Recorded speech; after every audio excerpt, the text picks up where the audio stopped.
Welcome to the Dope Dad Podcast. This is an unscripted journey for those who are invested in parenting. There's no judgment, there's no BS, just honest conversation about what it really means to be a dad today. It's raw, it's real, and it's unapologetically dope.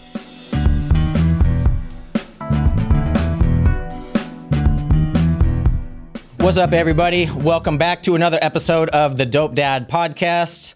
I'm your host, OJ. Today's going to be a really big episode for me. Huge for a couple different reasons. One, it's the first time I'm bringing another dope dad on the show.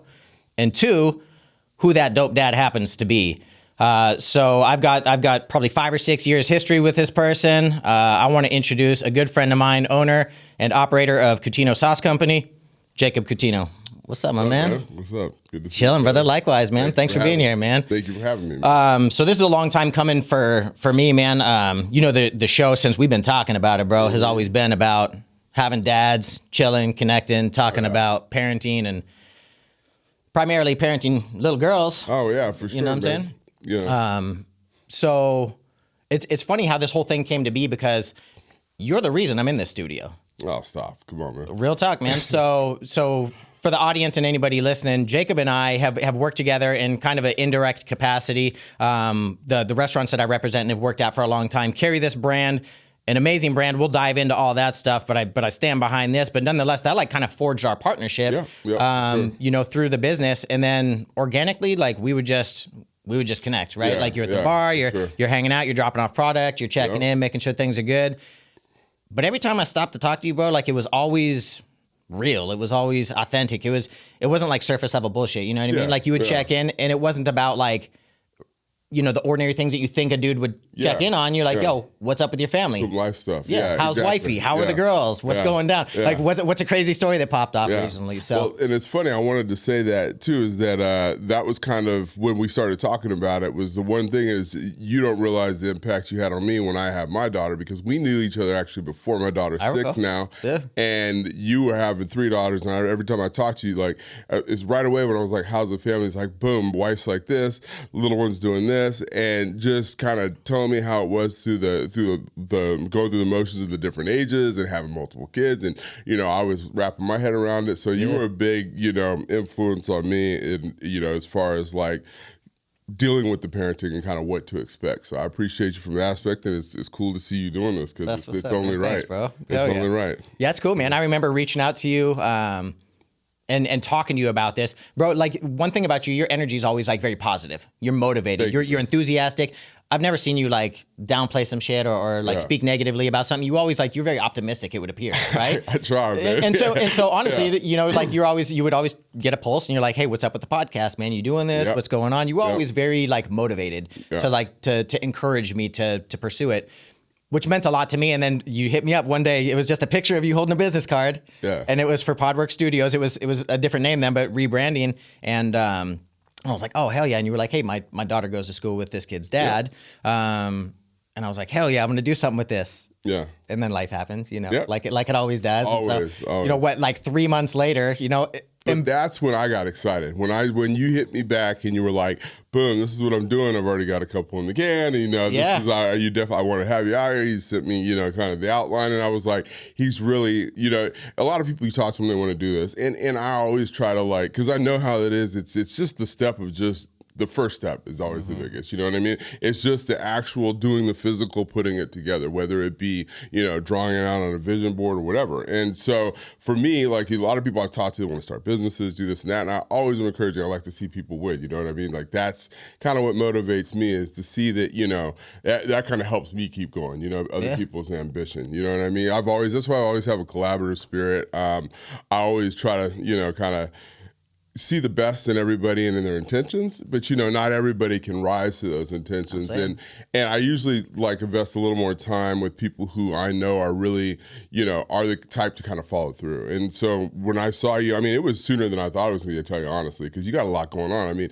this man works more than he might let on. The fact that he's doing this is kind of blowing my mind. 3 kids, regional for 3 different restaurants in the concept, and they're killing it, crazy busy, high level, everything they I do. I could go on and on about that. Thanks, man. But yeah, man, to see you do that, man, I was inspired. I was excited because I'm like, he's doing it for real. So like I said, I'm happy, yeah, man, happy to be part of it. Happy to be here, what's man. Up, man. Yeah. So I guess, the fact that you were like, kind of like ground level, right? Like I would consider you a day one for the inspiration behind this and the way that you behave as a person, as a dude. Mm-hmm. I feel like it's only right that you translate that to how you parent, right? Yeah. Like how you get down at the house, like still married, one shorty, 6 years old, running your own business, expansion packs, out there branding, still having a pulse on everything going on in the Valley, man.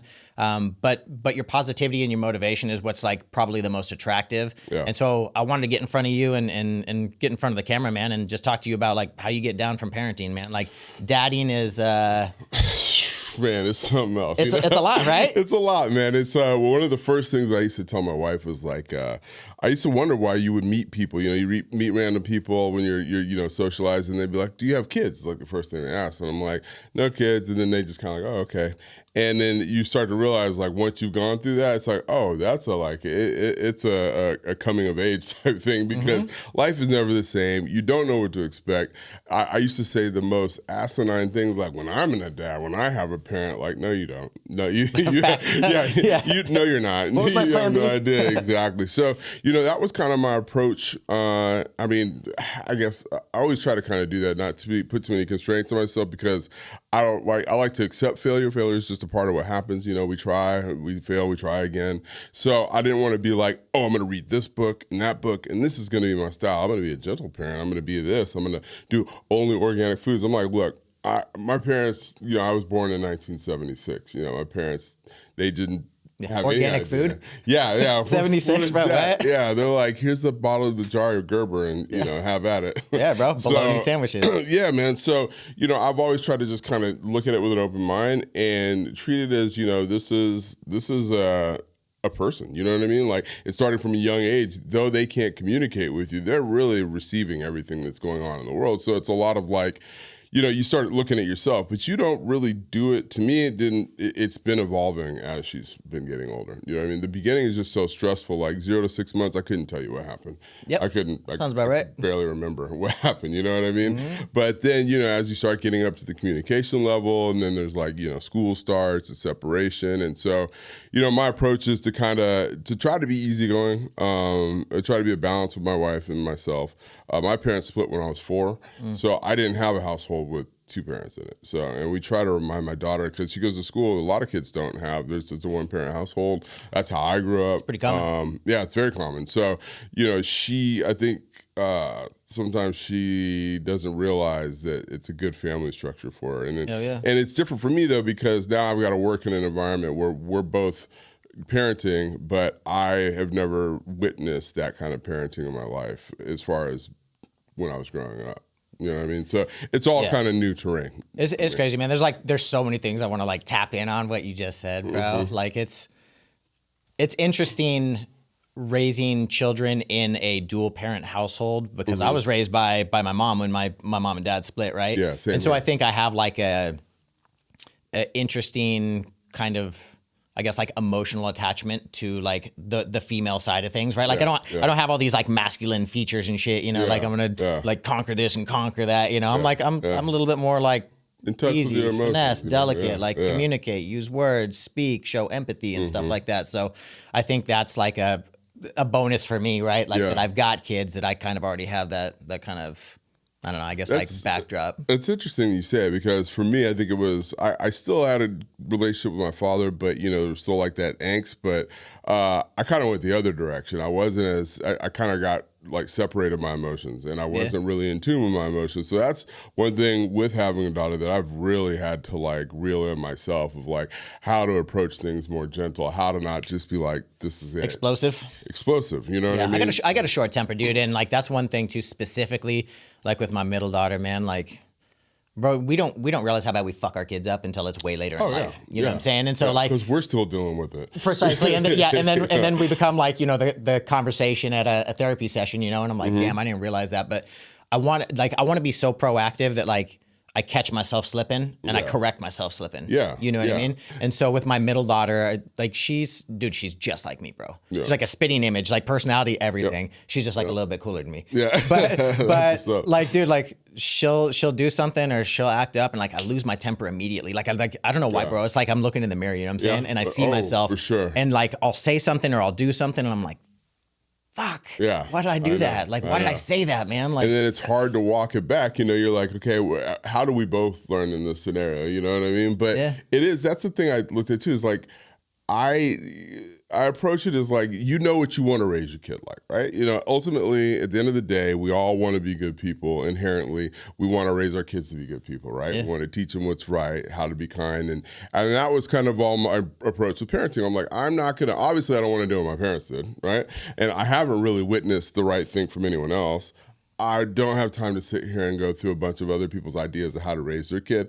Every kid is different. And I'm like, look, I've always approached life as like, I just take it as it comes with me and I live in the moment. So, you know, that's kind of how the parenting's happen. And, you know, I see there's times there's correction needs to be done, but you realize emotional maturity has a lot to do with it. And so you have to work on your emotional maturity to get it up. You know what I mean? Where it needs to kind of be to match that level. I mean, that's the reality, man. And that's where, too, like, I lean on my wife a lot, bro. Like, for stuff like that. You know, she's much more patient than I am, man. Yeah. She's more, like, connected with the girls on, like, that emotional level. You know, like, they're all women. She understands what they're going through long before I do. I'm like, you know, in the morning she comes out and she's got an attitude. I'm like, what's her fucking problem? She's like, easy, bro. Like, she's on her period. Or, like, something's going on, man. Like, you don't understand what's happening right here. And I'm like, oh. All right. Like I just automatically assume it's like an attack and I go on the defense, you know, which excuse me, I was in you're good, man. So you're good, man. So it's interesting. Like sometimes I feel like maybe my immediate response to any situation isn't the appropriate response to a situation. So it's a good teamwork between my wife and I. You know, there's times where like I tag in, you know, I tag out and talking back all the way to the beginning when you were saying that you had a little one and for the first 6 months you don't really recall what even like transpired. It's because we can't really do shit for a kid at that age. You know what I mean? Like there's very little that a dude can do to connect. And so like I feel like I'm like a back waiter for my wife, you know? I'm like running and I'm just like, what do you need? Do you need a pillow? Do you need food? I'll throw the diapers away, you know? 100%. Like you're doing what you can, but almost like, dude, as a dude, you want to be like the strong like pillar and anchor of support. But you feel kind of helpless for the first like 6 months. I'm like, bro, this is like. And then when it's time for you to kick in, it's like there's a disciplinary thing that happens, and all of a sudden she looks at you like she's done, and you see it, and you're like, oh, this is where, okay, now let me take the lead on this one. Well, I was thinking about that today in the shower. Yeah? So I was thinking about like discipline in general, because my wife always looked at me, she's like, your daughter did this, or like, you know, we need to have this conversation. And I'm like, man, I always felt like she was just like pawning it off on me. But the reality is, she was giving my place as the authority in the house. Like I literally just had this epiphany today. I was like, holy shit, this whole time I've maybe even been carrying like some silent resentment. Like, why the fuck do I always got to be the one holding everybody accountable? Well, you know, I think that's what happens is you start looking at like it's hard to separate. We all look at ourselves all the time, like what we're doing. And coming from a childhood where you didn't have this structured, you know, lifestyle that you're providing for your children now, you're kind of like on guard and you're trying to be like why is this happening to me? But really it's happening because that's how life is and you're learning how to deal with it. So like I was wondering if for you as well, with having women and with your wife, do you find yourself kind of helping advise her when it comes to part where to like reel some of the emotion back? Because I found that that's what's kind of been happening lately is I have to kind of tell my wife like you're kind of now you're getting to the point where you're arguing with yourself, you know, and I feel like they kind of clash in a different way than we clash, you know? Certainly. I witness and I do, man. I witness it, you know, I see it, and I think it's like a delivery thing. You know, my wife was raised with really overprotective Mexican parents, you know, Catholic Mexicans in Mexico City, you know, private school. So her upbringing was considerably different than mine. You know, I'm like public school, fucking food stamps, you know, the little dirty poor kid, you know, and she had a different life, man. So the way that we understand how to parent is different. Like my perspective on parenting is that it has, you know, relationships have an expiration date. When shit gets hard, you just go your separate ways and that's life. And hers is no matter how much you hate each other, you guys stay together for, you know, the better of the children or whatever. And so I think we met in the middle and we're like, yo, we don't want to do either of these. So she sees me getting hyphy and doing a little bit too much of what my parents did. And she's like, hey, man, like, check that shit, bro. This isn't that. Yeah. And so that helps kind of ground me and reel me back. And I'm like, okay, cool. It's embarrassing at the moment, right? Like I don't like the feeling of feeling like I'm doing bad parenting, but it's important, man, right? Because if she doesn't check me, like it's very rare to check yourself, right? It really is. And so with her, I guess there's times where she's a little overprotective and nervous about exposure to the real world. And I'm like, hey, man, like, you got to let them fly, man. And it sucks, but it is what it is. Like, I'm biting fucking nails with you. Yeah. We're sitting at the foot of the bed waiting, watching the clock too at the same time. But like, people ask me like, what's it like being a parent? It's like, that's it. You have a feeling, you ever have a feeling like something bad's going to happen? Like, and you got a knot in your stomach.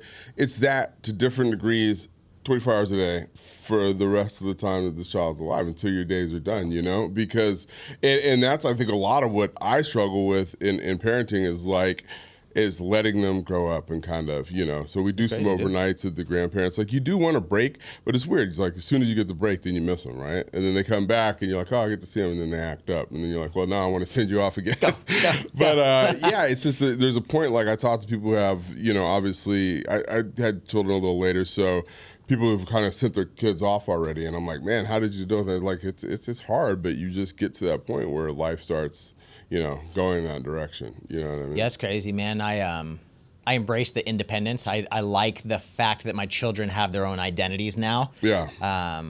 And what I'm realizing is that, like, I'm just blending in as a part of their life. Like, for me, they're my everything, right? Yeah. Like, my wife and I, like, that's our everything. Yeah. But we're just a portion of their day. Yeah. Their everything is, it might be school. Yep. It might be friends. It might be sports. Yep. It might be a little bit of, you know, the new pet or whatever. But I realize we're just a part of their life, even though they're everything to us. Yeah. And the reality is, my oldest, man, she's about to be, you know, 18 in a year and a half. You know, in a year and a half, bro. And she could very well say, hey, I want to move out. That's crazy, yeah. Right? Yeah. But like, dude, I've been on this journey of independence, you know, where she, you know, starts driving and she has a sleepover and, you know, she wants to like trick or treat with her friends instead of with us. Okay. Like, dude, you'd be surprised how that hits you. Oh, I'm sure. You're like, wait, you don't want to like, but we always do that thing, you know? And so this last year she was like, hey, there's a party, I want to go out. And she doesn't drink or smoke. She's a good kid. So she gets more trust from me and more leniency, I think. But you know, she's like, I want to go out for New Year's with my friends, and instead of with you guys. Yeah. We always like do the Mexican thing where we like eat grapes at midnight, you know, and we're like cooking tamales and shit. And, you know, everybody's always together as a family. And then you're missing that. And she's like, hey, I want to go out. But also, like, could you pick a more fucking dangerous night to let your kid just go out and drive and go to a party? I'm like, dude. But the more I push, the more she'll pull away. Exactly. Right. And so I'm like, man, okay, let's set some boundaries that work for you and work for us. Yeah. And you share your location, we keep communication, you know, so it's... I think that well, I mean, I can't speak to it because I haven't been through it, but I think that goes a long way with the trust aspect, right? You know, I think when children start seeing that you trust them to do things, I've noticed that I kind of use that as like a guiding thing now too. It's like, well, if I can trust you to do this, then you can do that. You know what I mean? Like they start feeling confident, like, okay, well, if I do the right thing, then, you know, maybe I'll get some more freedom in what I want to do. Yeah. You know, which is good, but that's a scary age. And what's your youngest is how old now? 11. Okay, so you're 11, 13, 16. So about to be 11, 14, 17. You are in it. You are in an emotional hot hold right now. Huh? Yeah, but so everybody makes it seem too like, you know, once you've got kids and teens, like, oh boy, look out. Honestly, they're angels compared to me. I was a fucking demon. Yeah. I was awful. Yeah. I feel bad for what I put my mom through. I feel bad for my folks. Bro, yeah. Every once in a while, like, I'll have a memory and I call my mom and I'm like, hey, I'm sorry. Yeah. I'm like, man, I feel so bad about, you know, this situation or that. But honestly, like, I'm blessed, bro. People will talk about the challenges that they have and I'm like, man, I haven't experienced, you know, some of the things that people have told me to look out for. But I honestly, like, I keep close tabs on the kids, man. Like, I communicate often. I think that's what it is. I think that parenting is this thing that, like, from society's eyes, everybody thinks that it's supposed to be the way that they've been taught, right? Or the way that their ideal is, right? And no one's to say who's right, right? So, you know, it depends. I think you get out of it what you put into it. And a lot of people, I think, have a hard time getting to that point, or some people just aren't made for that, or they don't understand the expectation. But if you realize that, like, from that young age to about, you know, 6, 7, being involved and being like a family unit is so important, you know. And I realized that a lot of stuff in my life, in the way I acted and things I did, was because I didn't know that, and I had resentment for that for a long time, and wanting siblings and all this kind of stuff. So, you know, for me, I see you put in the effort and the work, and it's like when you're that driven to do, and you're a driven and ambitious person, the parenting's going to work out that way. I think, you know what I mean? Because you're willing to put the work in. Because it's just not automatic. No matter what you try, you can think you got a good angle. It changes like seasons, you know what I mean? But it's kind of like, it's just, are you willing to put that ahead of everything else you have going, and not treat it like it's a burden? Because the kids pick up on that too. Hell yeah. You know? That was deep too. You get out of it what you put into it, man, and that's the reality too. Like from day one, my wife and I never did like the baby talk shit with our kids. We never do like the little like, you know, ooh. Like I treat them like young adults because that's how I want them to behave. You know what I mean? So like I give them the respect of you know, a person who I would just meet anywhere else, and you know, I don't try to treat them one way or another. I want to give them an opportunity to either earn my trust or abuse that trust, and then we'll kind of go from there. But yeah, it's good strategy too. It's great. Dude, it appears to be working well for us. And honestly, like there's times when I'm out, you know, and people will like stop us at the table and be like, "Yo, those are your kiddos?" Like, man, well behaved. You know, they say please, they say thank you. It's like a waiter will come over to the table to take our order, and they're like, "And what will she have?" I'm like, "Fucking ask her. What are you asking me for, bro?" Exactly. Which is backfired actually too. Like I picked up the girls from school. And I'm like, hey, I got to stop by work. I just got to handle something. You two sit down. You can grab like a little snack or whatever. And so they sit down. Bro, they're at the Gladly. They're chilling at a table. I roll up. I'm like, all right, I'm done. Dude, they got like napkins tucked in here. They've got their cutlery lined up. I'm like, what did you guys get? And they're like, I ordered a filet mignon. I'm like, are you kidding me, bro? Like, I gotta pay for this, man. You just sent me back $150, bro, on the after school lunch, you know. But, yeah, you got to be careful with that. And I'm like, all right, now I understand like what freedom's not to. Yeah, exactly. That's getting hilarious. to New York for after school, bro. That's funny. That's hilarious. Yeah, and it's a good feeling when people acknowledge that the work and effort that you put in, you know, and the kids are emulating you. You know what I mean? And what you put out there. You know, and I guess for me too, it's also like you have a beautiful wife, beautiful family. Thank you, bro. And that's the hard part for me too, is just the fear in the world. Like I hate to fearmonger and things like that. I try to stay positive, even with all that's going on in the world right now. My heart goes out to everybody who's struggling right now. It just seems like we can't get a break. 2025 is what, the 12th? Is that what it is? 14th-ish. Oh yeah, it's 14th. I'm sorry, I was back on Friday. Days. Let me catch yourself up. Days they blend. But yeah, man. So it's you know, there's always that too, and like, how do you manage that? Because we have 3 young girls. Like, how do you navigate just like not being consumed with you know, what's happening here, what's happening there, trying not to be too on, to be on too on edge, fear part of it. That's honestly where like the street smarts part of me really kicks in, you know what I mean? Yeah. And no book's going to teach you shit. No. You know, and it's like when my kid wants to go out, you know, I'm like, hey, experience is going to give her the street smarts, period, right? Somebody sweating her and her knowing what to say and how to get out of that, right? Yep. And so it's just a lot of open communication. It's a lot of kind of confiding in them, my backstory and shit that I've been through. Yeah, Some of it I'm not proud of, but it also give them some insight into another perspective of how people move and how people think. What age did you start having those conversations? The depth of them, kind of subjective, right? Okay, but early, man. Like, you know, my oldest daughter is 11, and so we were probably chopping it up about real stuff at like 7, 8, you know, keeping it real and listening to the music that I listen to around her, which, you know, I'm sure a lot of people would disagree, or the fact that I swear around my kids, but I'm consistent, you know what I mean? Like I'm always myself. Yeah. And so I think that's something too, that they don't see me switch up and be like this with them and then be like this with somebody else. 100%, man. Authenticity is what it is, because what you want them to do is be, if they take anything from you, be yourself. Be who you are. Yeah, be real. And be confident in who you are, and you know, believe who you are and that you have worth. And I think when you come from a separated household at a young age, or you come from a single parent household, that's a big part that you lack, because you're trying to repair the family while you should be just developing yourself. You know what I'm saying? And dude, I'm 48 and I'm just figuring some of this stuff out. You know what I mean? Like, I mean, and like you say, I mean, there's things you did you weren't proud of and behaviors. But look, even as an adult, I was like that. Like you know, being in the industry, you know, drinking is just a social thing. It's regular. Get a tolerance for, you know it, you're just kind of drinking all the time. And then I got to a point where, I was kind of just dealing with my stress that way. You know what I mean? It was a lot of adjusting through the pandemic. She went to preschool like in the first year of the pandemic. So it was like, all that. The mess. It was a mess. You know what I mean? So, I was trying to figure me out. I was dealing with some depression stuff. That wasn't helping at all. And then I just felt like I wasn't really, I wasn't finding a good balance of all of it, also taking care of myself. I was kind of putting me in the back and just dealing with my stress. So, I got to my 47th birthday. I was like, look, man, I've had a 30-year run, with having fun and doing all this. It's time for me to try to get as many years on the back end of this as I can for her. You know what I mean? So I made a decision, like February, right after Devoured in 22. Yeah. Stopped drinking, and I said I'm just not going to drink for sport, as they say. Special occasion, have a drink or two, but I have no desire. And I lost 40 pounds, started working out, and now I've developed a lifestyle that's more, it just helps me across the board with parenting because now I can handle the stress. It's so much easier, and I'm not approaching it from a place that's not logical or reasonable. I'm regulating my emotions to where they need to be. Plus, I'm setting an example of she's not looking like, why is Dad acting all weird all the time, or why is he running off to do this, or you know what I mean? Like I'm also like with trying to put the devices down and stuff and being in the moment, making sure that she feels like we're in a family unit, especially in that's the evenings, sick, bro. Yeah, I love that, man. That's hella dope. Yeah.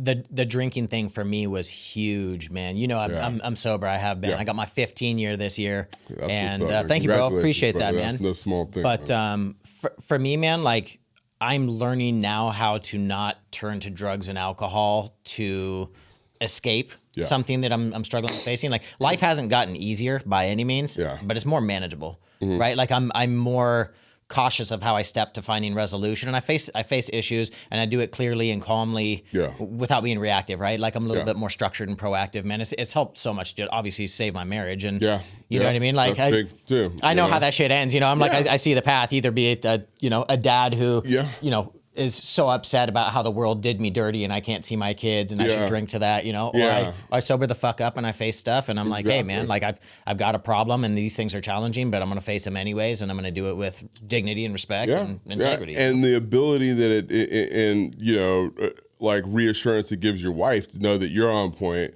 is, that actually drives them to be a little more on point. And also they feel a lot safer too, because it's just like every time you leave the house worrying like, how is this going to go off the rails? What's going to happen? Just that bad situation. My behavior was unpredictable, bro. Yeah. Like depending on what's happening around me, you know what I mean? Yeah. And interesting enough, man, too, like you tapped into it real quick about, the mental health and depression and stuff, man. Like it's something that is so downplayed, and we've always been taught not to like, you just mask your emotions, right? Like you don't talk about it. You ask a dude what's up, like nothing, and I've watched a video, I don't even remember how long ago it was, but it was like, hey, if you're like depressed, if something's fucked up, who do you call? And it was like, a question directed at dudes, and like, 50 guys are like, nobody, no one, like there's nobody. It's like you don't share that shit with anybody, right? Like even your queen, man, like it's not a conversation that you have with her, because then you're gonna instill doubt and she's gonna feel like, oh fuck, this guy, he's unstable or whatever. But the fact of the matter is, man, like I take my mental health real serious.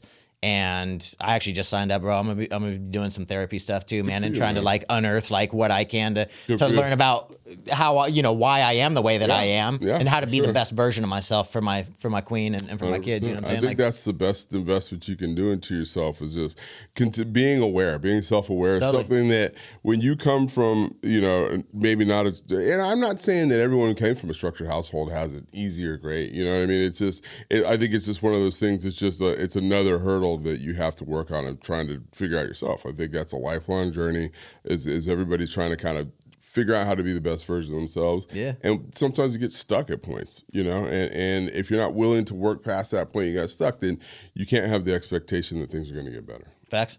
Yeah, I mean, the reality is we're all broken, right? Yeah. Different degrees of broken, but I'm not. Well, we can't judge anybody else. Yeah, and I'm not irreparable. You know what I mean? Like, this can be fixed. I can be different. Yeah. And that's one thing too that I think about, like our generation, versus our parents' generation. Like, I see it all the time. People are like, it's my rules, it's my house, not while you're living under my roof, because I said so. Yeah. I don't parent like that. Like, I don't agree with any of that shit. You know what I mean? And I'm open to hearing alternative perspectives. Like, I think that helps me grow. That helps me learn. Yeah. And if it's important to my kids, it should be important to me. Yeah. Because there's going to be a time in life where they don't have to fucking come and spend time with us. Yeah.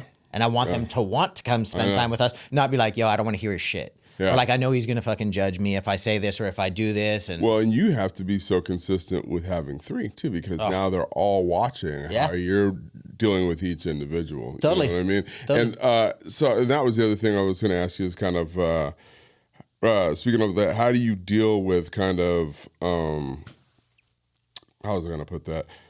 How do you deal with kind of being consistent amongst disciplining individual personalities? That's it. You know, luckily for me, the kids go in cycles. They're almost 3 years apart. Okay. And so it's like my 2 youngest will connect, and they're doing their thing for like a couple months at a time, right? Like they're into the same shows, they're into the same clothing, they're into the same music. And so they're 2 peas in a pod. They're just like doing their thing, and it's like a partnership. Yeah. Which abandons my oldest. And so she's a little bit more like independent. And so like I'll snatch her up by the hand and I'm like, all right, cool. Now we get to connect, right? Now we get to talk a lot more. We get to spend a little more time. Every time I'm going to the store, I'm like, yo, you want to ride with me? Yeah. And we're listening to music. We're talking about stuff that's important to her. So we get to connect. And I think that allows me an opportunity to really like set forth like expectations and boundaries and stuff. We'll talk about boundaries in a minute because I got a cool ass story. Okay. But then like my oldest, she's about to jump into high school. Or sorry, my middle, she's about to jump into high school with my oldest. So they're starting to connect. And they're talking about friendship and shit, which kind of leaves my middle one or my youngest one by herself. And so I get to snatch her up by the hand. And I'm like, all right, cool, Krisha, it's me and you. Let's ride. And I guess that was the other thing I was going to say was when I lost my train of thought for a second there was I heard a saying and that you spend the most time with your children between when they're born until they're 12 years old. And then they start having did you like with your oldest and coming into the one now you witnessed that? Yeah. And how did you cope with that without cried just feeling I cried a lot without them feeling like, oh man, why is my dad so needy? Yeah, for real. Yeah, because I am that motherfucker, you know? Yeah. The reality is, I guess, is that for me, it was cool to watch her start to gain confidence and independence. And with like each step she did, she became a little bit more of herself. Yeah. And that's exciting for me to see. I'm like, I'm like a proud dude just sitting here watching, being like, wow, dude, like I'm a part of this kid's this life, right? Like, look at who she's becoming. Yeah. And though I don't take responsibility for that, my wife and I kick back and we're like, yo, we got front row seats to the coolest fucking people on the planet. Like, this is awesome. Yep. And so I try to view it from a different lens, man, in the sense that like, you know, this person isn't abandoning me. Yeah. This person is starting their journey, and I get to like be a moral compass and kind of like guide her and steer her a little bit. And she cares about my opinion. You know what I'm saying? She'll come to me for feedback. And, that's cool, man. You know, so I'm cautious about the way I respond to shit. You know? Yeah, that's cool, man. For me, that's reassuring because that's the thing I struggle with too. Is like, you know, as she gets older, like the letting go part. You know what I mean? Because it's just like, you know, it is like you say, it's just cool. You get to witness someone becoming like the coolest person you've ever seen, and you're like, dude, she's the best half of you and the best half of your wife together. Like, you know what I mean? You're like, man, this is cool, man. You know, and you have like this imposter syndrome. Like, what do we do? But then there's a time too. You're like, what were we thinking? Like, because she's taken on both of our mother's personality, which is crazy. Because my mom and my wife's mom are identical. Like, they're just off the chain. Yeah, but they're the sweetest, most loving, caring, generous women you'll ever meet. But they're definitely a fierce to be fierce force to be reckoned with, should I say? Yeah, and so we her name's my mom's name is Nancy. Her mom's name is Julie. We call it Julie Nancy energy, and it's sometimes it's a lot, brother. Yeah, dude, it's a lot. You know what I mean? Trust me, we got a whole bunch of like Tauruses. We're all like, super stubborn. Okay. We're like very opinionated. Like just set down a foot and set up a barrier, build a wall, don't let anybody in. And so that's really been something that we try to work on, and my middle daughter's got that same personality trait. And so I have to come in soft, dude. Like I apologize a lot, bro. Like I keep it real. Like I apologize a lot. That's one thing that's fucked up from a parent standpoint. I think that like people just like a lot of adults don't want to admit that they're wrong, but showing that vulnerability and the fact that like adults aren't always right, I think boost my daughter's confidence in the way that she's going to interact with adults in the world. You know what I mean? I think that's key, man. That's something actually I've been doing recently that has helped me tremendously is that I'll have my moment where, I kind of go off, I'm like, you're not listening, yell at her or whatever. And then I'm like, hey, I'm sorry that I yelled at you, but here's the thing: is the reason I'm yelling at you is this. So let's address this, and then don't get to that point, and then I won't do that, and then you won't have to feel that way like I'm getting mad at you, because I'm not mad at you. I'm just frustrated with the way you're handling the situation. Yeah. And being able to have these conversations, she just has a maturity level that really blows me away for her age. And I think part of it, she grew up with me, my wife, and my wife's little sister, who was also in her mid-20s and worked with us in the business, and all through the pandemic. So she was around, and we all just talked to her like a person. So she was like, before she was 18 months, she was like saying, like, I don't know, a handful of words. Like, she was way ahead of where she needed to be. A little too grown. A little too grown, though. Now she's always in your business, like everything. She wants to know she could yell across the house. I heard that, and it's like, well, why are you listening anyway? But, kids will be kids. Man, they got super hearing, bro. Yeah, they do. There's literally nothing I can't do or say that my kids won't like utilize as leverage against me later on. They'll be like, but you promised. Yep. I'm like, damn, dude. Like, I learned that shit early on. Don't forget never nothing. make promises to kids. Yeah, no, because like, they don't never forget. make a promise to kid. No bullshit. I still have a childhood memory. My mom promised me like a G.I. Joe tank. Yeah. You know what I'm saying? I was talking to my wife and kids about it. And we were poor, bro. So like, she didn't get the fucking tank, but she like wrote me a thing that was like, and don't be a warthog. It was called the warthog. Don't be a warthog until your present shows up. I was like, oh my god, she got it, and it fucking never showed up. But dude, I must have checked the mailbox for like the next 8 months before I realized I got duped. That's brutal. But like, kids don't forget, man. Don't promise kids anything. Kids don't forget. Man. I didn't get the G.I. Joe aircraft carrier. I think a lot of kids didn't get that one though. Well, that shit was big. Yeah, it was big and spendy. That's one thing too, man. Is that like I feel like I may have auto-corrected, which is something I caution to people with young children is. I didn't have anything growing up, man. Like, and it's not like my mom wasn't trying or anything, but like 2 boys growing up, and we were tyrants, man. Like, we'd fuck something up at this house, and so we'd have to move, and then we'd have to move. Like, dude, I must have changed schools and homes, once a year. Yeah. And so growing up poor and being embarrassed about that. Like, I remember like the lunches, I had like a little bracelet or something. So I got like the cheap kid lunches, it was like 15 cents instead of $2. But that was embarrassing, like having to go out there and everybody knew that you were the poor kid, And so I never wanted my kids to feel that. Like, it was kind of humiliating and embarrassing as a youth. Now as an adult, I'm like, yo, free lunch, like I'm in, bro. All over Hook it up, yeah, discount stuff. Yeah. But as a kid, like, image is everything, man. And so I think I've auto-corrected. Now I give my kids a lot, right? Like, I try to have them want for nothing, but know that it comes at a cost to me and to my wife. You know, like this shit isn't free, and we work hard as hell to get this stuff for you. Yeah. But dude, I went on like one family vacation when I was a kid, with my parents together. You know what I mean? Like that was it. Yeah, one more than me, my man. Yeah, you know what right. I mean? So we don't really have those memories, but it's important to my wife. Like, we go on vacations a lot. Yeah. To create those memories and those core foundational emotional connections. And it's one of those things too that's hard, that I've found is a little bit of a challenge, because I was kind of similar for me. My mom did everything she could for me, but both they just didn't make much money, you know what I mean? And I remember, my mom had just like the hoopty of cars and getting dropped off down the block. Yeah, and all that stuff, I did that too. Yeah, absolutely.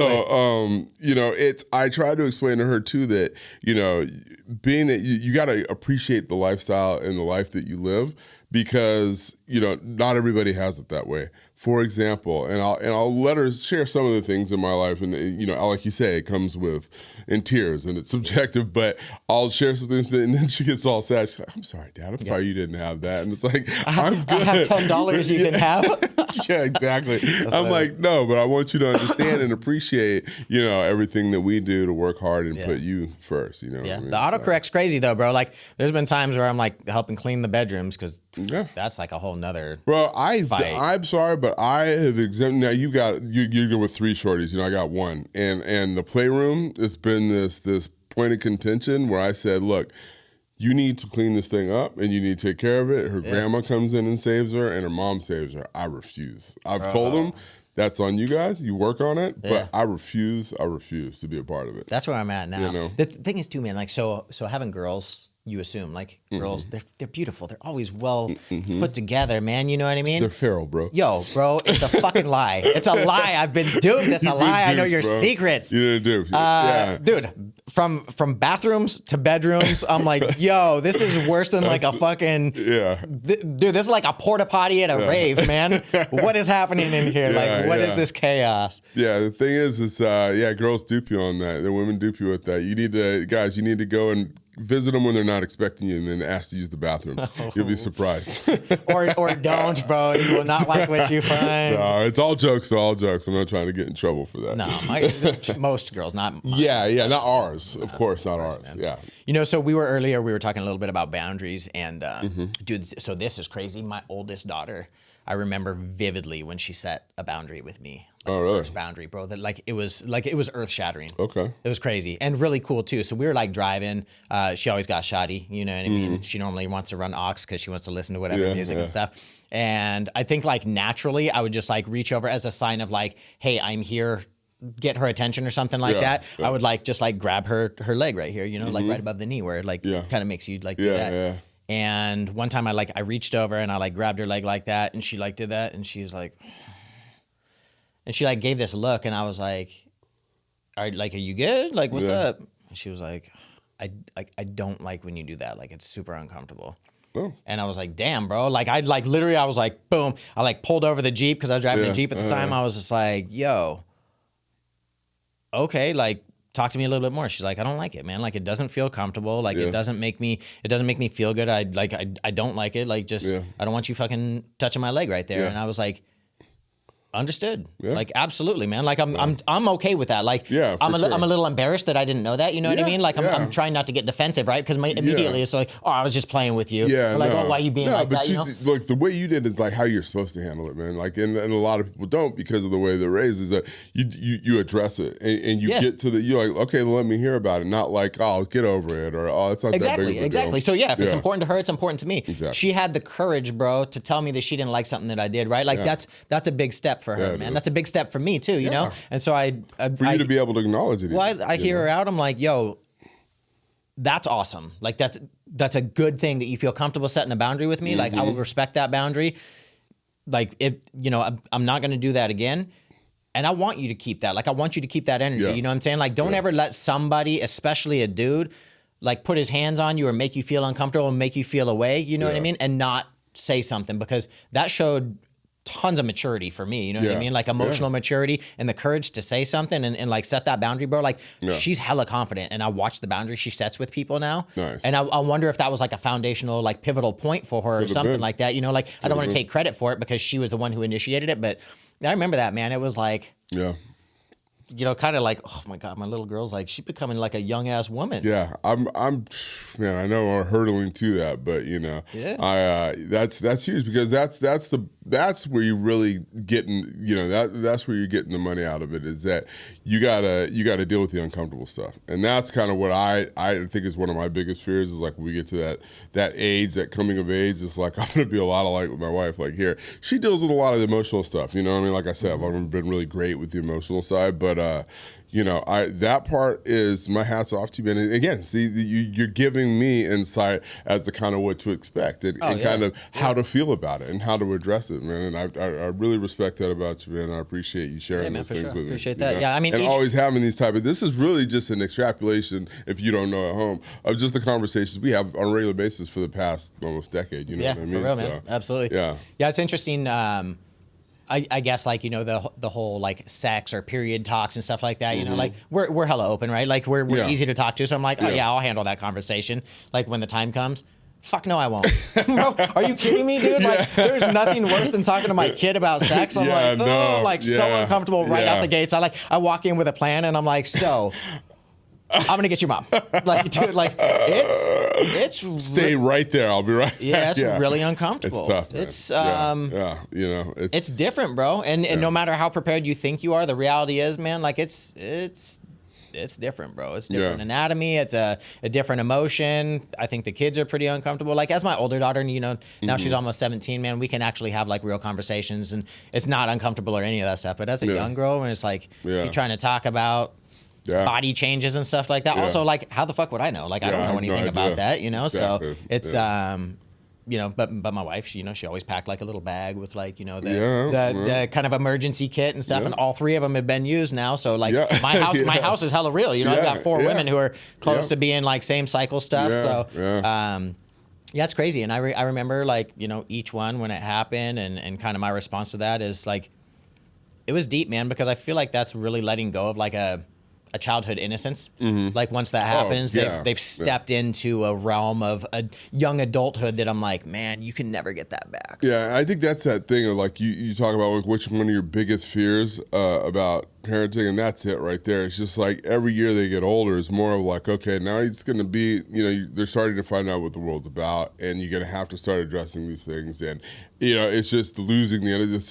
Eventually, like they lose their innocence, and you just want to hold on to that so bad. But yeah, it's a part of it. You know, I guess that's part of the beauty of it. You know, it's the terror, the beauty, the sadness, and the happiness that you would never exchange anything for. You know what I mean? I mean, the world's fucked up, right? And the fact of the matter is, like, we want to protect him from it as long as possible. But is there damage in that? Right, and holding on too long and shielding them and masking them from that. Like, good either. You know, my oldest daughter, she got social media. She just got Instagram this year. Oh, really? You know, for the first time. But also, like, I mean, dude, you're 16. If you don't have Instagram, like, you're gonna be like, yeah, you're a nerd, right? Like, people are gonna clown you, and you know, like, and that's how people communicate, right? Like, so for you, I'm like, yo, hit me up with your number. For them, they're like, yo, let me get your Insta. Yeah. Let me holler at you this way, or like, let me get your. I find myself sometimes at events like people like the business card is dead. Like I laugh at this when someone asks me or hands me a business card. I do bring them when I know it's like a networking thing, but most people are just like, yo, what's your Instagram handle? It's easy, you know? Let me get and for the kids, like, let me get your Snap, you know? Yeah. But like, I'll watch when she tells me stories, you know, she's like, oh, and this guy, he said this, and then, you know, and she's like blushing and giggling and shit, you know, she's like, ooh, you know, and then he was like this, and I'm like, this motherfucker's up to no good. Yeah. Like, I already know it. I already know what the outcome is. That's the other part, too. You know who you were and how you were and all the other cats you ran with, and you're like. 100%.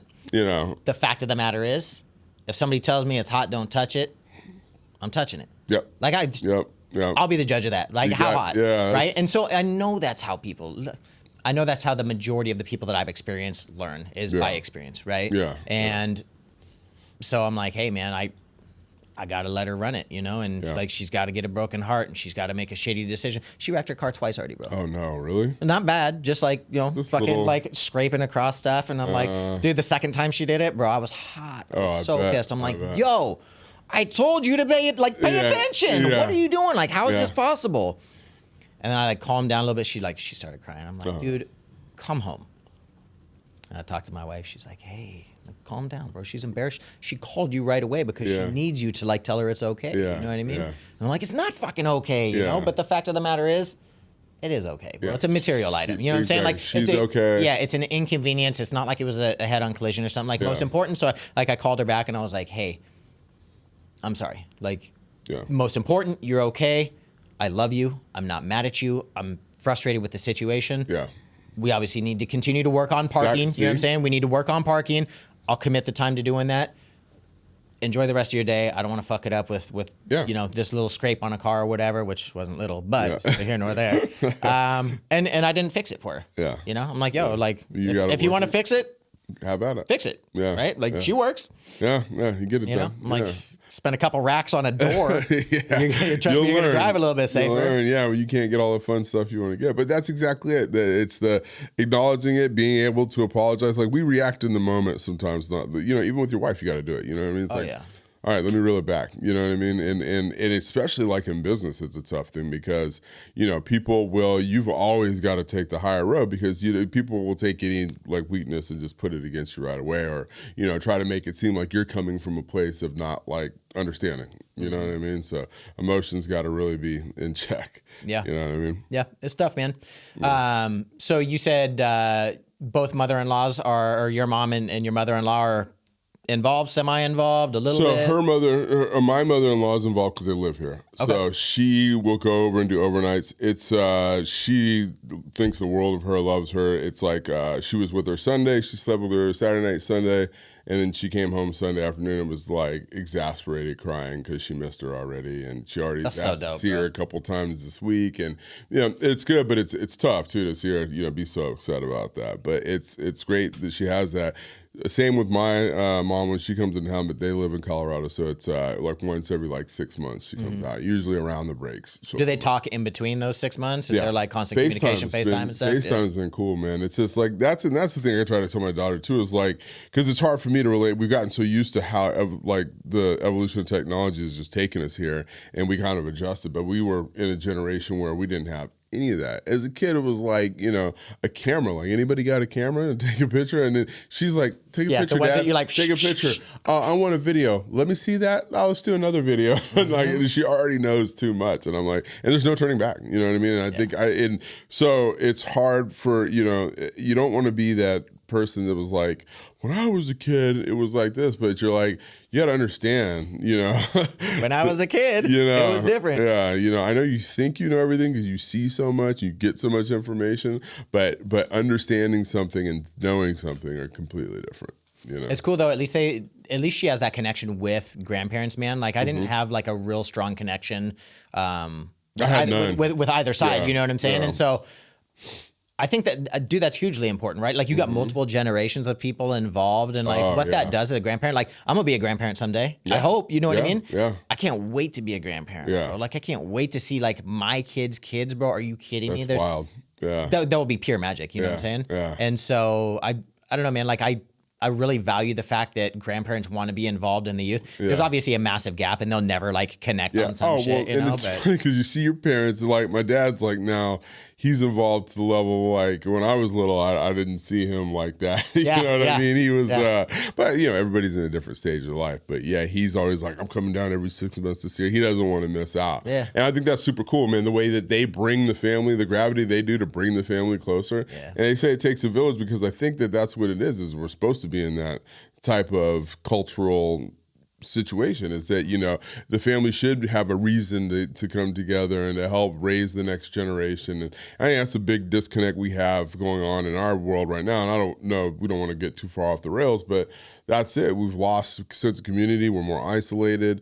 The thing that we need, that mostly people need to use to either have connection to society or to run a business, is to be on social media. And it's so funny it's called social media, but we're all just. But it's actually not very social. It's not social at all. It's like independent. It's terrible. So it's like, I don't know what's going to happen to get public spaces, people to come back together. I don't know if we need to turn the lights off for a couple months and then come back around. But it's, I think that's the biggest thing I'm trying to instill in her, is that she don't have to, because she loves her people. And that's like, we sometimes have to push ourselves, even if it's not something that works with everybody's schedule, to make sure that we make an effort to get everybody together to spend time with each other. Yeah.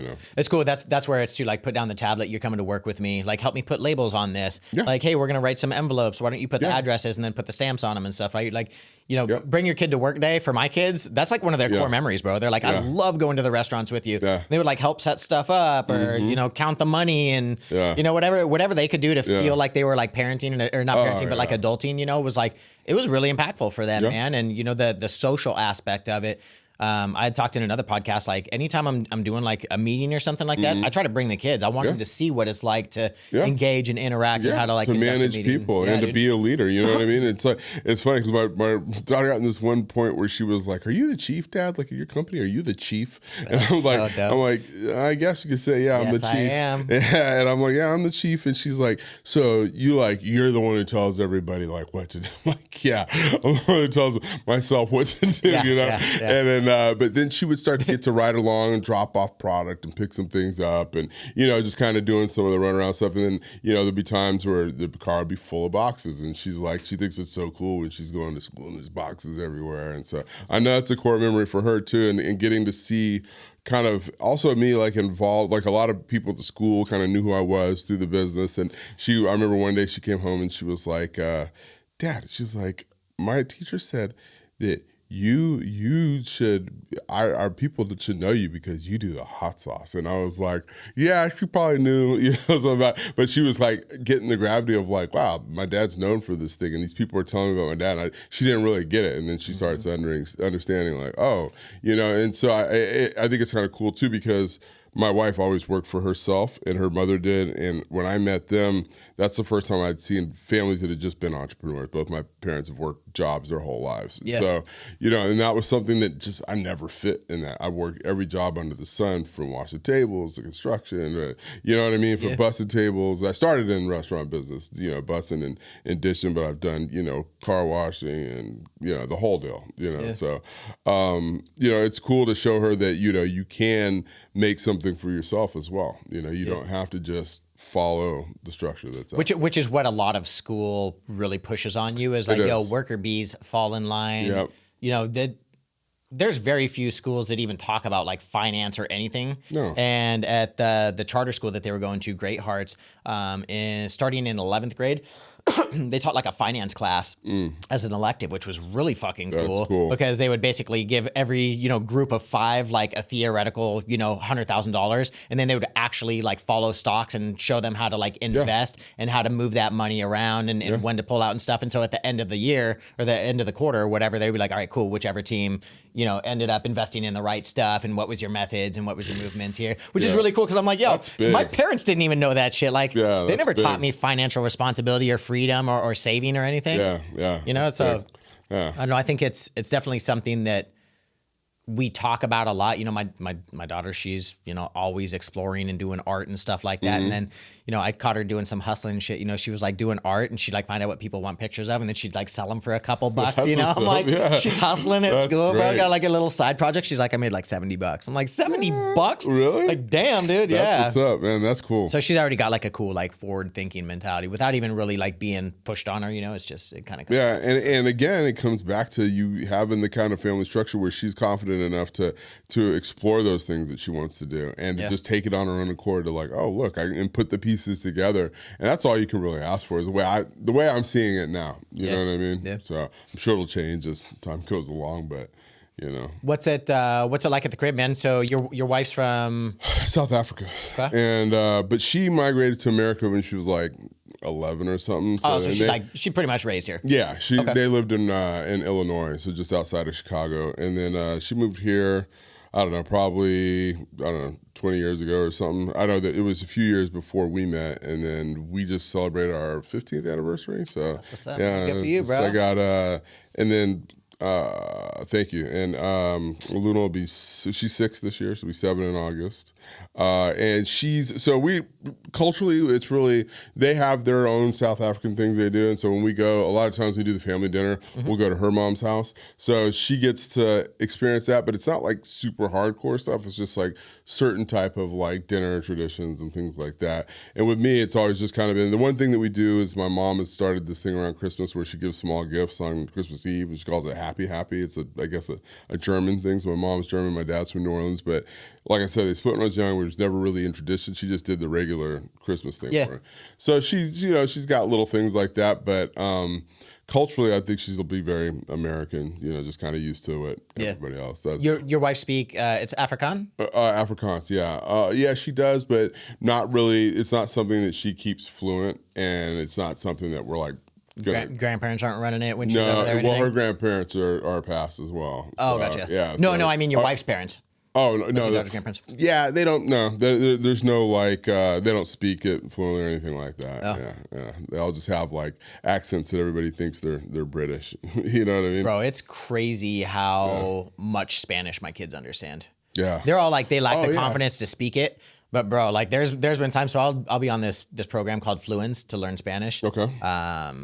It's like, dude, I mean, I'm almost 20 years married to my wife, and I still don't speak Spanish. I'm sleeping. Bro. I feel the same way, bro. I've been working in kitchens since I was 16, and I've had friends that spoke fluent Spanish at home, and so I mean, I can understand what's going on, but I feel bad that I haven't dove into like. And that's the thing, right? Like I can do a better effort at applying myself to like. Because I want her to feel like, and I want her to feel like her culture is like important to me. You know what I'm saying? Because it is, but for whatever reason, I can make up a million excuses. So but your cultural background is? Bro, I'm from Seattle, bro. I'm as white as they come, bro. Like Swedish, Norwegian, Dutch, Welsh, fucking Scandinavian. All right. So I'm like the little Scandinavian. And are there any like things that you bring into the household with them as far as culturally, like with holidays? I mean, so for me, yeah, dude, like American holidays are huge, man. Like I definitely push Thanksgiving, which that's not celebrated in Mexico. We're like, what? Yeah. Thanksgiving? No. So it's like, oh, dude, Dia de los Muertos, right? Day of the Dead. My wife, like, it's huge custom to set up like an ofrenda, which is basically like a table, like an offering for your relatives who have passed. And so she set that up probably 2 years ago, and you basically put out the favorite food of your relatives who have passed, put out like a picture of them, because the whole thought process is like, we remember you, like you're not forgotten, the things that are, you know, that you once lived by, like we're still here honoring that, which is like, dude, it's dope, right? Like that's definitely like Mexican culture is so badass, it's very cool. And I feel like American culture is not like that. You know what I'm saying? Like you go to a gravesite and you put down some flowers or some shit like that. Yeah, I think it's just, it's funny because it's a melting pot of traditions that are, you know, they have European influence. There's all types of influence there, you know. But you know, being a melting pot, it's like it's kind of there aren't really traditions that are long traditions. You know what I mean? Like a lot of those Mexican traditions for a very long time. Yeah. And the history here just isn't that long. Yeah, it's a fact. The last ofrenda my wife set up for my dad. He's still alive, but his mother and father passed, and he was real close to him, dude, like all the way up until the end. And so he brought for my grandpa, his dad who passed, bro, like liver and onions, like the nastiest shit you could ever imagine. But that's what he was raised on, right? Yeah. And then for my grandma, it was Jello, bro. Like every Thanksgiving, like we always had Jello with sprinkles and shit. Nice. It was really cool. Very cool.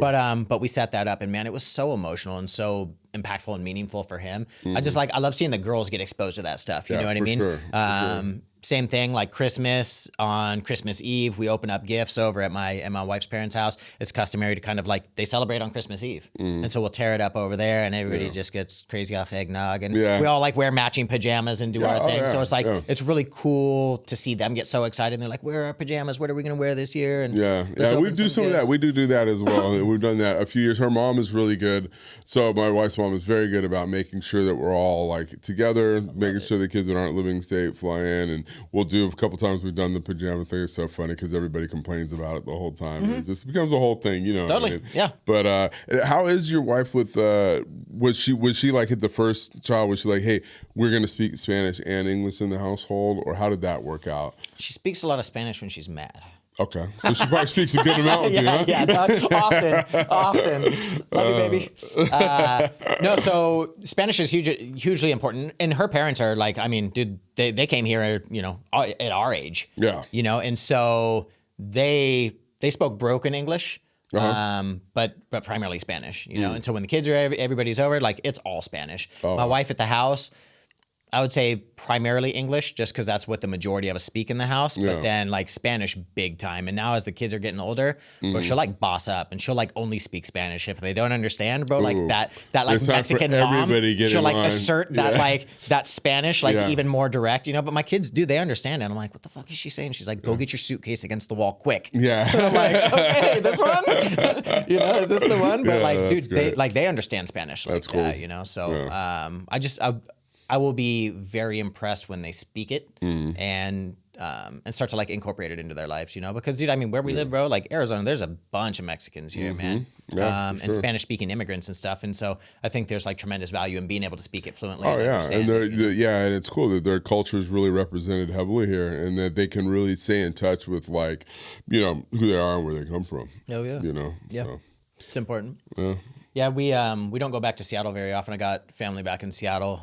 They've only been back a couple times. They enjoyed the city, man, but like, you know, my family back in Seattle, man, like they're kind of like doing their own thing, you know. And we don't go back to Colorado as much as we should either. You know, we've been a few times, but it's, you know, also she was so young, so I was traveling with the young one and finding schedules. It's funny, we do have my wife's little sister, the one who lived with us and worked with us, she lives in Seattle now. Oh, no way. And her brother lives in Seattle as well. So we've been going back and forth. I think we had our baby moon in Seattle. So since like 17, yeah, we've been back and forth a lot there. So yeah, going to your old stomping grounds a lot. Bro, the city's changed, man. Yeah, that's crazy. What I hear from people who are from there, they say it's changed a lot. Yeah, it's pretty crazy. Yeah. You know what's interesting too about traveling? So 3 daughters, my wife, she loves traveling, bro. She's all about that. She's like, hey, let's go. Let's create these memories and stuff, which I'm super resistant. And then once I'm there, I'm like, all right, dope. Like, I'm glad we came. You know what I mean? Like, it was totally worth it. I get all sketched out. But dude, so most people go on vacation and they're like, oh, I'm just going to like lay on the beach and I'm going to tan. I'm going to get these drinks. I'm going to like do this.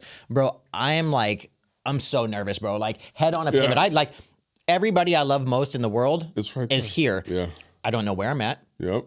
I don't know what this vehicle is. I have no idea what this home situation's like. I don't know these stores. I don't have an exit strategy. Like, bro, I'm responsible for 4 other human beings, right? And so I'm like watching every dude that's around. I'm watching my surroundings, my environment. Like it's very real, right? And so as like the shielder and the protector of my family and I'm responsible for these people, it's really tough to like let my guard down. The easiest way for me to relax, bro, is at my house. You know what I mean? My own compound where I know everything, you know, and I feel the safest. So there's an element of like vacation that I don't think my wife will ever really fully understand how uneasy that shit is for me. But that's also, you know, that's coming from, again, you know, coming from, you know, not having that protection when you were young as far as feeling like the household was a safe place and you having to grow up fast. You know what I mean? And that kind of thing that's where that comes from. Because I feel the same way. You know what I mean? It's like I'm always like on trying to watch. And I'm a pretty easygoing, like friendly person, you know what I mean? But like, in foreign environments with a daughter and, you know, you're like, you know, you're responsible for what's going on. You know what I mean? So it's,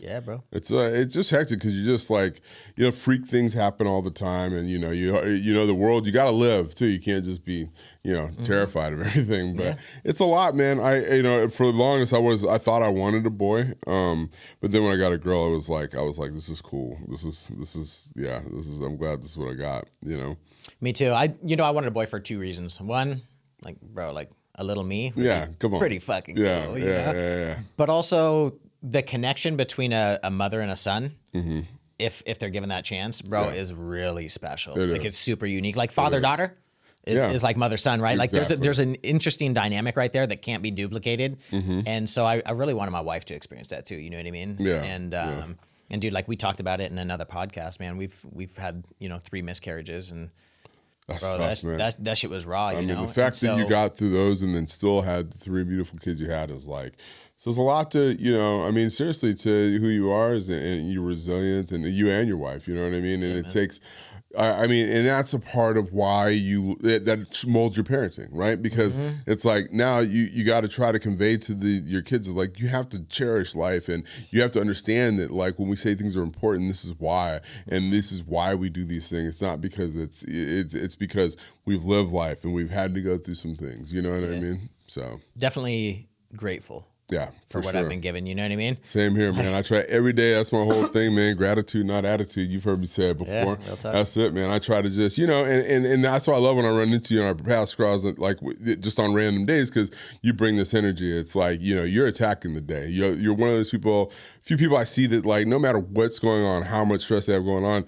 you're like, okay, cool, let's do it, because it's like you're waiting for it. You're waiting to get fed the rock of, like, what's up? Let's do something else. And that's fun, man. It energizes other people, man. It's uplifting. I try to carry that myself when I get in modes of frustration or hard on myself, things like that. Because, you know, when you're doing it all, like, you're kind of living in your own little bubble, you know, of being, you know, entrepreneur or whatever. And I guess we never talked about it. So yeah, Catino hot sauce. Run it, man. Yeah, talk about the brand, dude. Yeah. So we back in 2015, we started Farmers Markets. Shortly after that's when I got to know. Oh yeah. No so way. We started at the Bethany Home and Central Farmers Market, Uptown. Yeah. Started there on a Wednesday. I mean, it took like 6 months to get the thing together. I soaked my 401k. You know, the ultimate risk, just rolling them dice. Ran up credit cards, threw it all on the line. I'll tell you what, though, man, betting on yourself. Yep.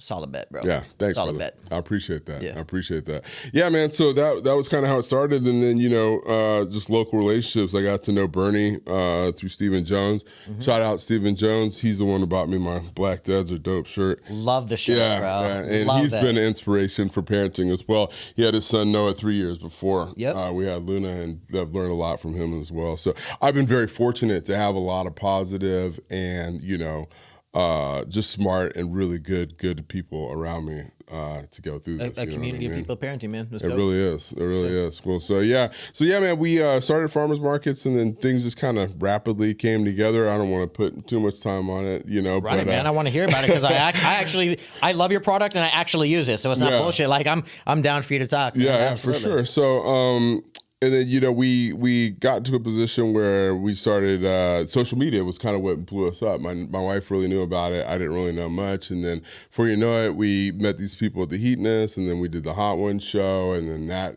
was just crazy growth right off the beginning. And then once we finished with that, they kind of the brand started growing. It was more about not sharing branding, things like that. We just kind of parted ways after 5 seasons, and then the pandemic hit, and then it's just been holding on. But around the time of 2017, we partnered with Chris to kind of grow the business, Chris Bianco, and that's when we changed it to my last name, Catino Sauce. So that's where Catino Sauce comes from. Because it used to be called. Oh, I know, Homeboy. Yeah, Homeboy's a lot of people. My daughter actually still has the baseball 3/4 sleeve. Yep. I've still got like a couple hats, bro. It's a comfortable shirt. Oh, I love your merch, bro. I wish I still have one. I've always loved your merch. Thanks, bro. man. I appreciate it. I'm telling you, man. So the product is, it's available for commercial use. We use it at the restaurants, man, and a lot of different products. We've gone through a bunch of different hot sauces. For myself, personally at the house, I got the mango. I've got the blueberry, which I think was a seasonal. Yep.